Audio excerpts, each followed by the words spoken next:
Hi, I'm Larry Moliterno with Meridian Community Care, and this is the Power of Care Spotlight. Here today with Jim Evans, our Senior Vice President at Meridian, to talk about the concept of being person-centered and how we approach the treatment process. And help us understand a little bit what that means. It sounds kind of simple.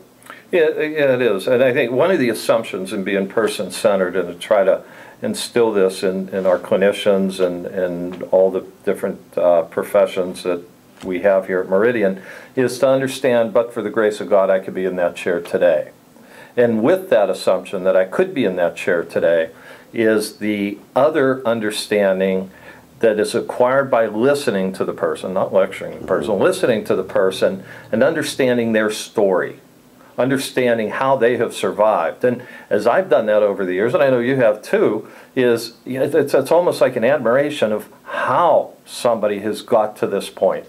Well, where I don't think I could have survived. Right, and I think that as opposed to when we talk about our counseling staff, and we have some counseling staff who have been there, you know, they're in recovery, they're doing well, but they understand that experience firsthand. We have a lot of other people with, who are committed, dedicated, compassionate people who have that higher education, but they've not necessarily personally experienced that.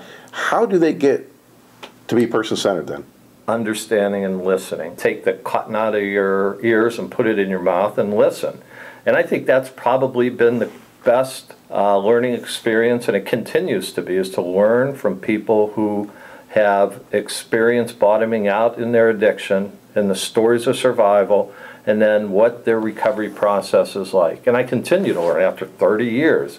That's the best classroom there is. AA meetings, standing outside talking to people in any of our programs.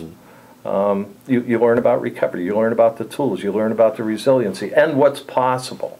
Well, and I think it's really important for us, if we're going to be really effective, that the clients oftentimes should help to drive their own recovery process, and that what we have to really be able to do is understand where they're at in that process, and we should be able to get to the point where we can talk to them in their own words about where they're at and what they're going through. Yeah, and know that they don't want to be experiencing what they have now, that they are stuck for whatever reason, whether they don't have the right social supports, the immediacy of change isn't there, but they want to change. And too many times as professionals, we want them to change according to our rules, not the process that they're going to go through, and they'll inevitably go through. And it's our job to help facilitate that, listen, and identify the ambivalence about the change that they need to take place. Really important skills for any kind of relationships that we have in life, isn't it? But it's exciting, and it's a great opportunity. Well, we want to be able to talk more about this and our approach to how we go about treatment here at Meridian.